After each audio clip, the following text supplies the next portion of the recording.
Tiempo de bendición y alegría para todos ustedes. Les saludo una vez más su amigo hermano René López desde la ciudad de Puebla, aquí en México. Para aquellos que nos vuelven a sintonizar a través de las plataformas de las redes sociales como Facebook Live o en la repetición a través de YouTube, les envío un fuerte abrazo a la distancia, esperando que en este día estén bien, que estén bendecidos y confiando en la providencia de Dios para guardar nuestras vidas. De antemano, pues muchas gracias por seguirnos, por estar al pendiente de nuestro ministerio. Es para nosotros un grande honor y privilegio el poder compartir con ustedes la palabra de Dios. Y bueno, vamos a iniciar con nuestra lectura del día de hoy. Vamos a abrir nuestra Biblia en el Evangelio de Mateo. Evangelio de Mateo capítulo 21. La noche de ayer estábamos hablando acerca de cómo Jesús fue ungido en Betania, tiempo antes de la pasión que iba a tener, del sacrificio que él iba a realizar, y de cómo esa unción en Betania nos da la muestra perfecta de adoración hacia Dios, entregando todo lo que nosotros tenemos sin menguar, sin esconder, sin retener nada para el Señor. Bueno, en esta ocasión hablamos ya acerca de la entrada triunfal a Jerusalén. Jesús entrando a Jerusalén como el Mesías prometido, como el Rey de Reyes y Señor de los Señores, aquel de quien las profecías hablaron tiempo atrás. Déjame decirte, para meterte un poco en contexto, que hay más de 300 profecías mesiánicas, y cada una de ellas, por lo menos 200 profecías, se han cumplido hasta el día de hoy. La probabilidad de que eso sucediera en cualquier hombre común como nosotros es de 1 en 1 millón, de cumplir solamente una profecía, o dos, o tres, o hasta máximo 8 profecías. Jesús cumplió 200 profecías y aún hay más profecías por cumplir en su segunda venida.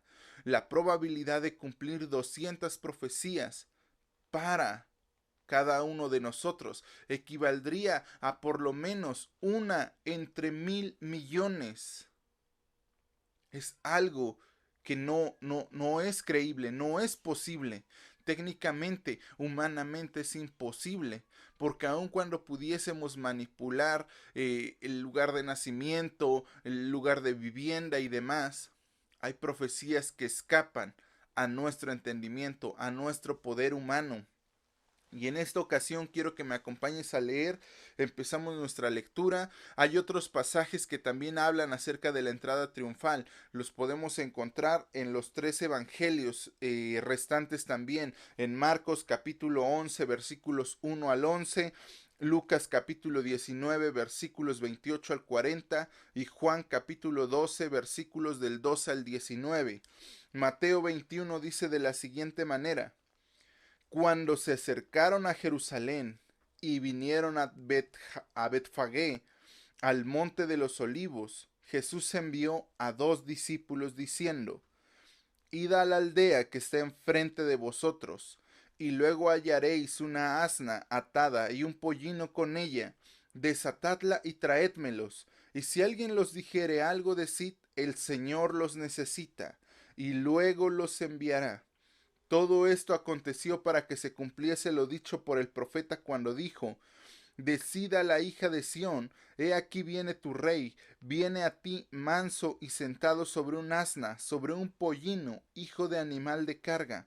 Y los discípulos fueron e hicieron como Jesús le mandó, y trajeron el asna y el pollino, y pusieron sobre ellos sus mantos, y él se sentó encima, y la multitud, que era muy numerosa, tenía 2 mantos en el camino, tendía sus mantos en el camino, y otros cortaban ramas de los árboles y las tendían en el camino, y la gente iba delante y que iba detrás aclamaba diciendo: Hosana al Hijo de David, bendito el que viene en el nombre del Señor, Hosana en las alturas. Cuando entró él en Jerusalén, toda la ciudad se conmovió diciendo: ¿Quién es este? Y la gente decía: Este es Jesús el profeta de Nazaret de Galilea. Cuando leemos el resto de los evangelios entendemos el contexto completo. Cuando Jesús entra a Jerusalén, hay un tercer tipo de personas. De esos vamos a hablar en un momento más también. Lo que quiero resaltar en esta ocasión, hablando de la entrada triunfal de Jesús a Jerusalén, es lo siguiente. Jesús nunca antes se había proclamado a sí mismo como el Mesías. Hasta este momento había dejado que la gente hablara por él, que la gente dijera que él era el Mesías, que él era el Hijo de Dios, pero hasta este momento Jesús se anuncia a sí mismo como el profeta que habría de venir. Se anuncia como el Mesías ungido por Dios y le dice a la gente que él es el Mesías. Ni siquiera los calla, sino que promueve que sigan diciendo Hosana al Hijo de David. En una primera instancia, recordamos que Jesús estaba en Betania y dice que va de camino hacia Jerusalén y que pasando por una aldea que se llama Betfagé, él envía a dos de sus discípulos a ir por un asna y por su pollino, el animal, el hijo de un animal de carga. Esto es muy interesante porque cuando Jesús les da las instrucciones les dice, id a esa aldea y traedme al asna que van a encontrar atada junto a su pollino. Jesús sabía que era lo que ellos iban a encontrar en ese lugar. Así que también nosotros podemos estar seguros de que Jesús ya sabe todas las cosas que van a suceder. Y Jesús también anticipó diciendo, si alguien les dijere algo, porque había personas ahí, decidle, el Señor los necesita y Él los enviará. Esta es la primera ocasión en la que Jesús usa la palabra kurios.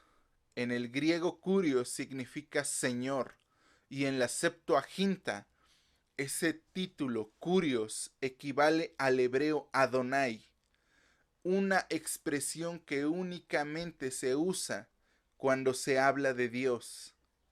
Jesús les estaba diciendo a sus discípulos, si alguien les dice algo, díganle que Adonai, que el Señor, que el Dios Todopoderoso los necesita, y entonces ellos los dejarán ir. La cuestión con Jesús es tremenda.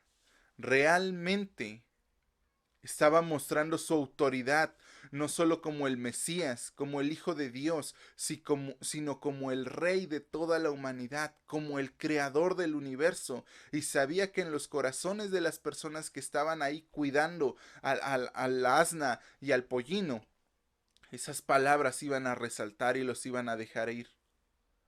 En ese momento dice que los discípulos pusieron mantas sobre el pollino y Jesús se subió al pollino y comenzó su travesía hacia Jerusalén. Fueron hacia Jerusalén y la gente que iba delante y la gente que iba atrás gritaban, Hosana al Hijo de David, y algunos ponían sus mantos delante de él para que pasara, y otros cortaban ramas de los árboles y las ponían delante de Jesús, y seguían gritando, Hosana al Hijo de David, salve ahora.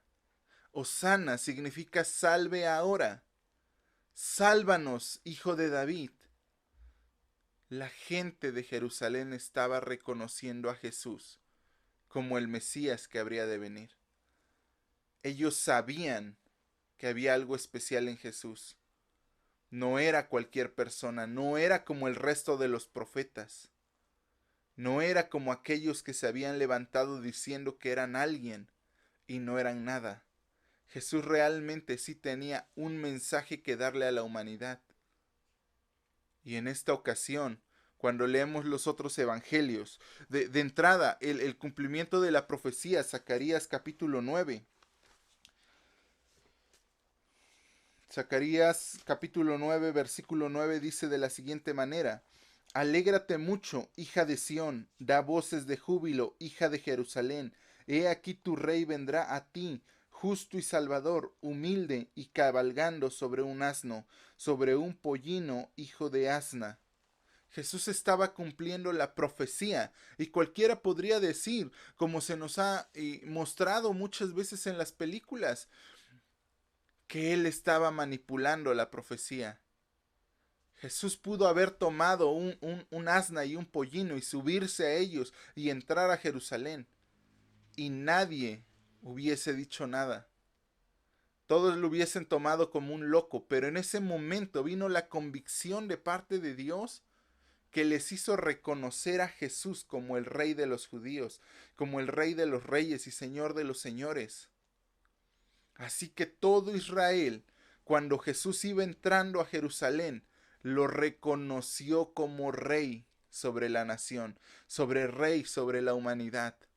Jesús no es cualquier hombre. Quiero que entiendas esto. Jesús es el Rey de reyes y Señor de señores. Y su vida, y su poder, y su autoridad, y su señorío debe de estar sobre nuestras vidas. Su poder, su señorío se debe de manifestar en nuestras acciones. Su autoridad ahora está en nuestras palabras, en lo que nosotros hacemos día con día. Jesús es nuestro Señor. Jesús es nuestro Rey. Jesús es nuestro todo. Leamos el otro evangelio. Les decía, este pasaje de la entrada triunfal aparece en otros evangelios también. Vamos a ir a Marcos capítulo 11, versículo 1 al 11. Quiero que leamos el contexto de lo que está sucediendo.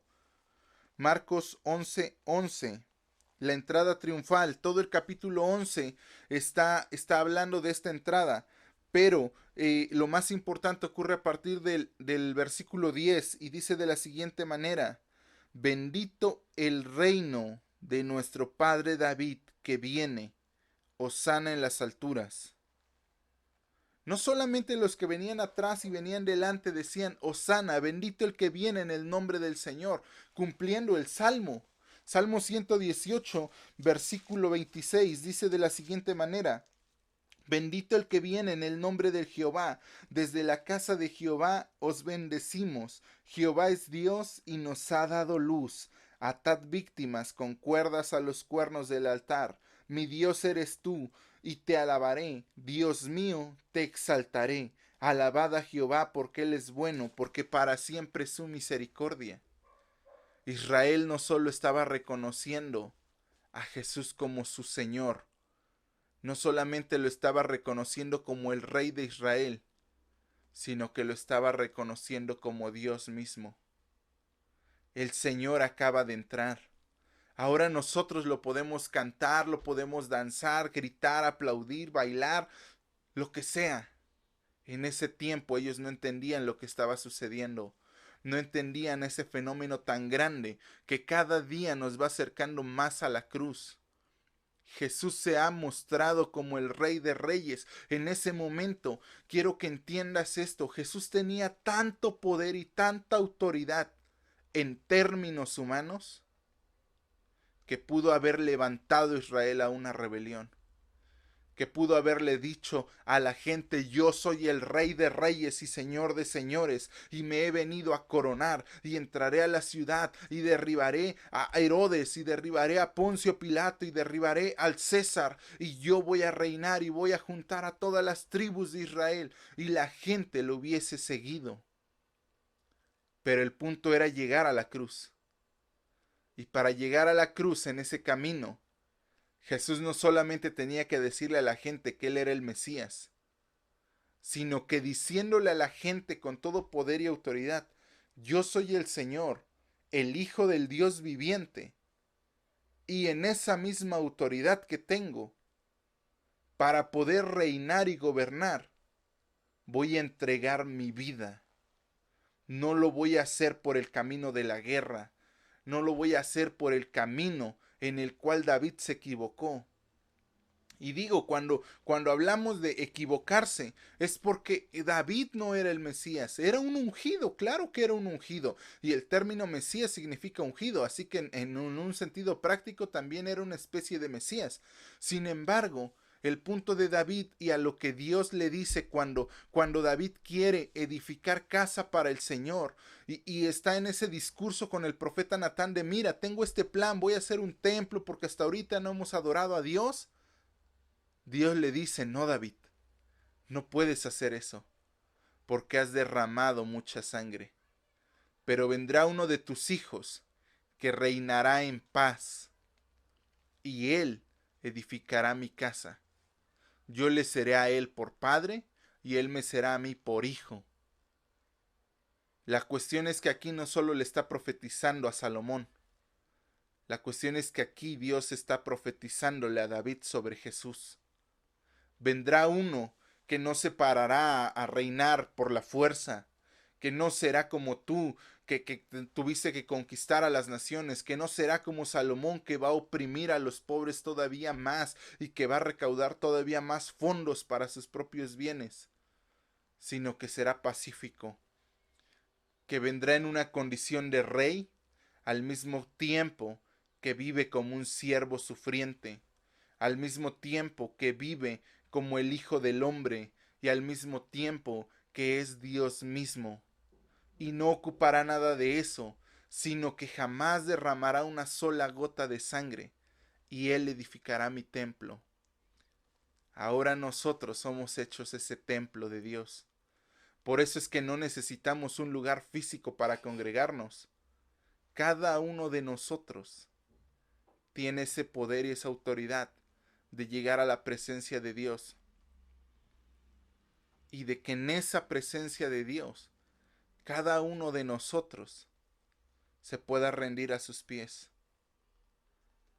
Continuemos leyendo el pasaje. Dice: bendito el reino de nuestro Padre David, que viene, hosana en las alturas.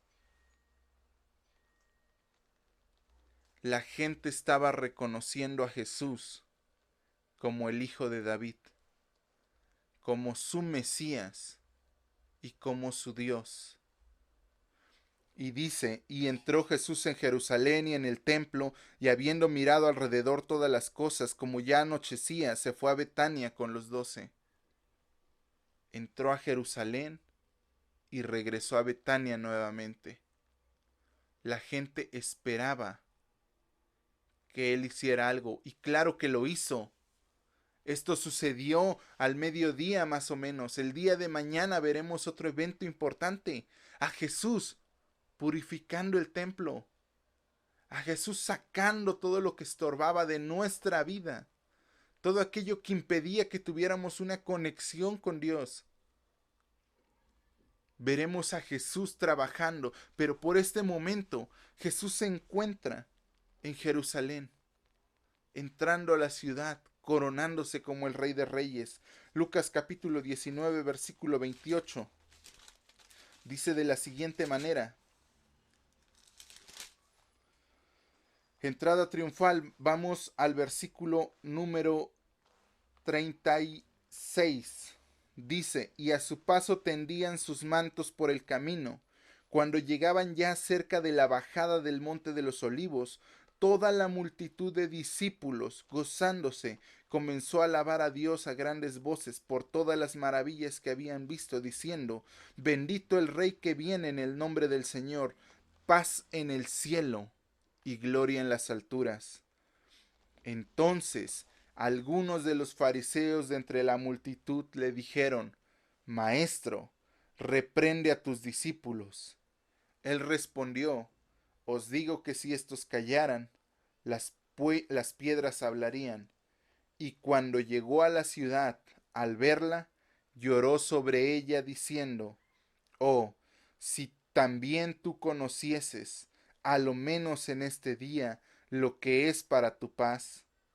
Mas ahora está encubierto de tus ojos, porque vendrán días sobre ti cuando tus enemigos te rodearán con vallado, y te sitiarán por todas partes, y te estrecharán, y derribarán a tierra a tus hijos dentro de ti, no dejarán en ti piedra sobre piedra, por cuanto no conociste el tiempo de tu visitación. Jesús está entrando a Jerusalén, y en medio de la dinámica de los alabos: bendito el Hijo de David, hosana a Dios en las alturas, sálvanos ahora, paz en la tierra y gloria en las alturas, hay un grupo de personas, un tercer grupo de personas. No solo está Jesús, no solo están los discípulos, no solo está la gente del pueblo que está adorando a su Rey. hay un grupo de personas que ponen en duda la autoridad de Jesús. Un grupo de fariseos que va entre la multitud, que va escondido entre la multitud, pero que va de cerca mirando, espiando, viendo en qué se equivoca.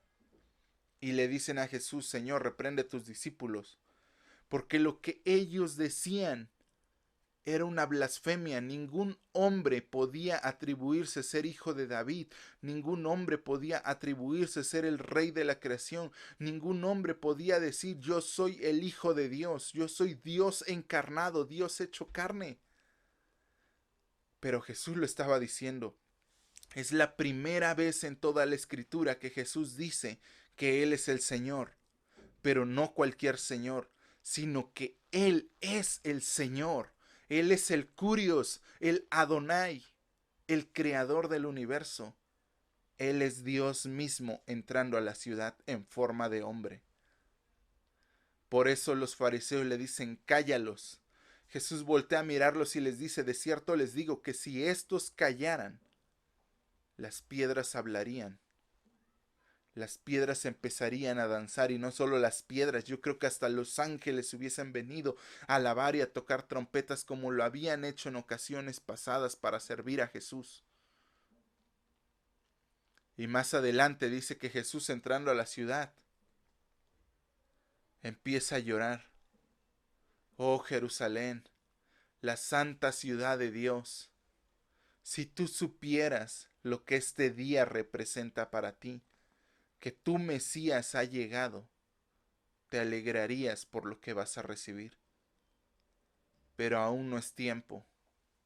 Tus ojos aún están cegados, porque es necesario que te sitíen, que te rodeen, que te hagan estrecha y que te destruyan, para que entonces yo pueda venir a restaurarte.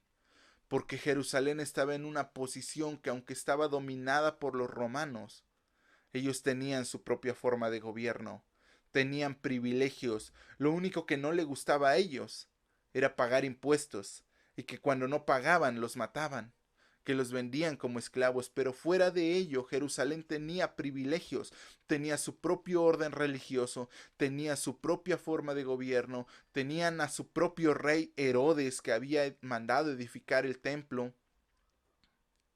Tenían todo lo que necesitaban. Jesús necesitaba que esa ciudad fuera destruida para poder restaurarla por completo. ¿Te suena algo? En nuestra vida pasada, Jesús llegó y se presentó como Rey de Reyes y Señor de Señores.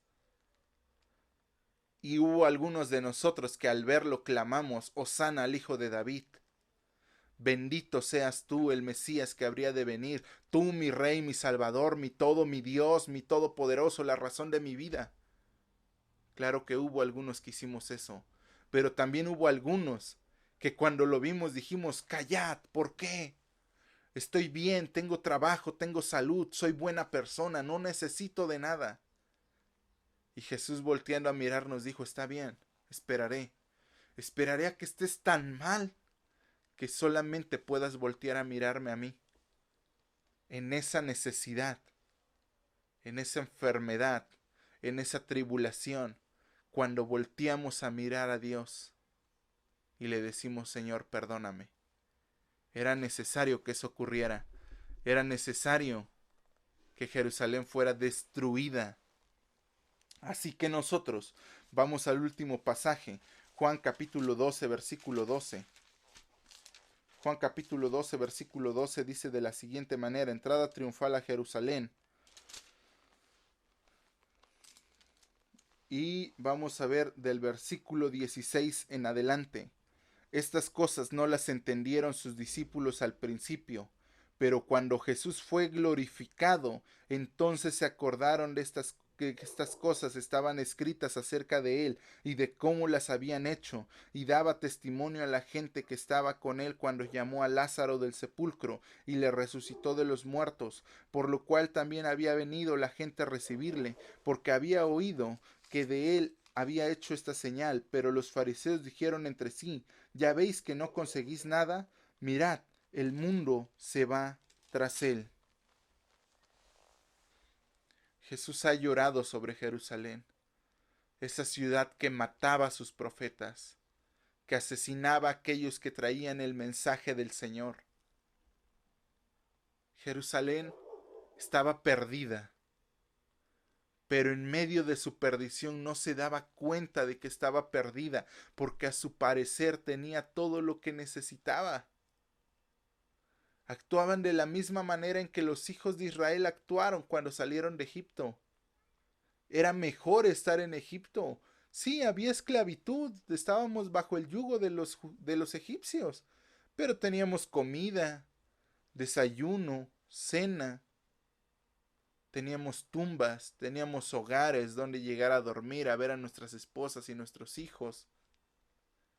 El punto es si te das cuenta de que era una condición de esclavitud, de que no tenían derecho ni aún sobre su propia vida, recibían lo que se les daba únicamente.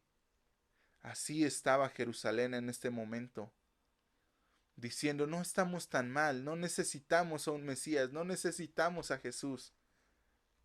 ¿Te suena eso en tu cabeza? ¿Cuántas veces dijiste, no necesito a Jesús, no necesito al Hijo de Dios? Hoy te das cuenta de que sí lo necesitamos, de que antes de que venga la destrucción, habrá gente que diga, sí te necesito, Dios. Es necesario que reconozcamos a Jesús. A veces no lo entendemos, y dice el apóstol Juan que ellos no lo entendían. Y ellos solamente se gozaban y se alegraban en ignorancia. En sí, vamos, estamos ganando, vamos a triunfar, Jesús es el Señor. Y al poco tiempo dijeron, ¿y por qué hacíamos eso? Y no fue sino hasta que Jesús resucitó y les impartió el Espíritu Santo que ellos pudieron entender lo que estaban haciendo. Por eso ahora yo te puedo decir, estaban reconociendo a Jesús como su Señor, como su Dios, como su Mesías y como aquel que iba a traer la salvación, como el siervo sufriente que iba a morir. Por eso la concordancia, la armonía de todos los evangelios, de los 4 evangelios. Por eso es necesario entrar en ese contexto. Entonces lo entendieron y dijeron, no inventes, estuvo tremendo, tuvimos al Hijo de Dios enfrente de nosotros y no nos dimos cuenta. Tuvimos al Mesías, lo vimos, le tendimos nuestros mantos, ramas, gritamos, estábamos acompañándolo y no lo entendíamos. Pero ahora ya lo entendían. Y los fariseos en ese tiempo decían, ¿lo ven? No hemos podido hacer nada. Jesús sigue atrayendo gente. Jesús sigue teniendo seguidores. ¿Qué estamos haciendo nosotros por Jesús? ¿Estamos siendo esos fariseos que lo rechazan? ¿O estamos siendo aquellos que alaban en ignorancia? ¿O podemos ser aquellos que alabamos porque ahora entendemos el mensaje de la salvación? Esto nos lleva poco a poco al camino hacia la cruz. Es un camino largo. Ayer ungieron a Jesús como el Mesías. Lo ungieron como el sacerdote, el sumo sacerdote genuino. Esa unción de Aarón sobre su cabeza que baja por las barbas y recorre hasta los pies y derrama bendiciones sobre todo Israel y sobre toda la creación. Hoy lo vemos a sí mismo diciendo, sí, yo soy el Hijo de Dios, yo soy el Mesías, yo soy el Señor, yo soy Dios hecho carne. Mañana lo veremos limpiando nuestra vida. Y cada día lo veremos renunciando a su poder, a su autoridad y a su divinidad para poder morir en nuestro lugar y así justificarnos. Esta semana no es de gozo, no es de alegría solamente, es de reflexión. Sí, nos gozamos porque Él murió y porque resucitó, pero más que eso, reflexionamos en lo que Él hizo por nosotros. Hay un sermón no recuerdo el nombre del autor, creo que es John Owen o Jonathan Edwards, no recuerdo bien. Se llama Pecadores en manos de un Dios airado. Te invito a que lo escuches. Está en redes sociales, está en YouTube y será de gran bendición. Ese sermón nunca pudo ser terminado. Las 2 veces en las que este predicador intentó predicarlo no pudo terminarlo. Porque hablaba acerca de estar reconociendo, de aceptar el sacrificio de Jesús, de meditar en lo que Dios nos quitó a nosotros. Porque si Dios te quitó algo, ¿sabes qué es lo que Jesús te estaba quitando en este momento? Tu pase al infierno. Jesús te estaba quitando esa condena eterna, donde hay un gusano que nunca muere, donde las llamas de fuego te envuelven, donde la presencia de Dios no está. Y yo creo que lo demás es mínimo. Preferiría morir en un horno de fuego, preferiría que los demonios me estuvieran atormentando de día y de noche, que vivir un solo día, un solo momento, lejos de la presencia de Dios. Así que sí, Dios te quitó muchas cosas, pero gracias a Dios porque nos ha dado cosas nuevas. Espero que este mensaje haya sido de bendición. En verdad, me ha dado gusto volver a compartir contigo. Como te darás cuenta, nuestras transmisiones van a ser cortas, pero espero que lleguen directo a tu corazón. Que Dios haga la obra a través de ellas, de estos mensajes, de estos videos, no solamente en ti, sino primeramente en mí, porque realmente todos necesitamos de Jesús. Te bendigo en el nombre del Señor. Que tengas una muy buena semana. Estamos iniciando domingo con actitud de vencedores. ¿Sale? Jesús venció y nosotros podremos vencer también. Que Dios te bendiga y hasta la próxima.